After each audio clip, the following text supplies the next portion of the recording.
Enfin drôle, on est habitué à ce genre de scénario, quoi.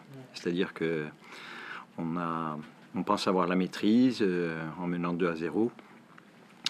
Alors dans un match où il n'y avait pas énormément de rythme, on avait un adversaire qui cherchait peut-être à nous attendre pour essayer de mieux nous contrer. Et sans véritablement mettre beaucoup d'intensité. Et je pense que nous, on est tombé peut-être un petit peu dans ce faux rythme.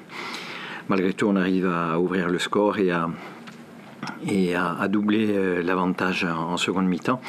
Maintenant, on pensait qu'on allait finir encore une fois un match plus sereinement. Et puis, une perte de balle qui offre la possibilité à l'adversaire de revenir à 2-1. Et à partir de là, une équipe qui se met à douter, l'autre qui reprend confiance.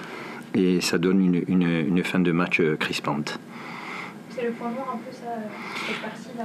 Oui, mais disons qu'on l'a vécu la semaine dernière déjà face à Clermont, on le revit encore cette semaine. Voilà, il faut qu'on travaille là-dessus pour être beaucoup plus exigeant en termes de qualité technique, sur nos ressorties de balles, d'exigence sur la rigueur qu'on doit avoir pour ne pas avoir à souffrir autant. On l'avait touché du doigt en première partie de saison à Rodez où on maîtrisait un match et on avait vu Rodez revenir. Ça a failli être le cas la semaine dernière, c'est encore le cas aujourd'hui, donc il faudrait que ça s'arrête. Alors on en parle, mais il faut que les joueurs en prennent conscience et fassent en sorte que ça ne se reproduise plus.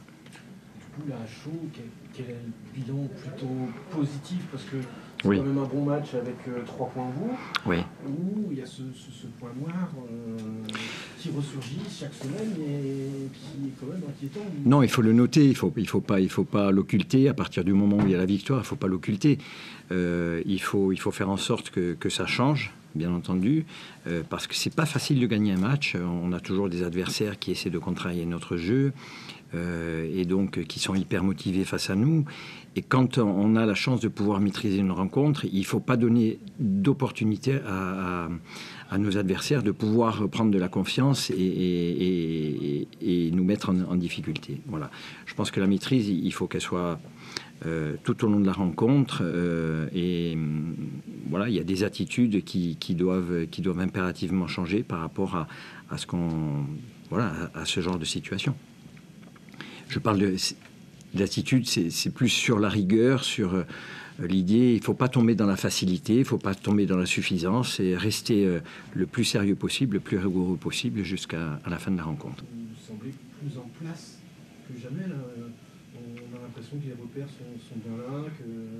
Oui, non, mais à côté de ça, je pense qu'il y a de très bonnes choses qui ont été faites. Il y a une maîtrise avant donc d'encaisser ce but. Il y a une maîtrise collective qui est assez importante. On arrive à trouver les décalages, on arrive à faire circuler le ballon assez rapidement de droite à gauche. Donc il y a beaucoup de bonnes choses qui ont été faites. Il faut qu'on continue là-dessus, mais il faut que ça dure dans le temps au cours d'une rencontre.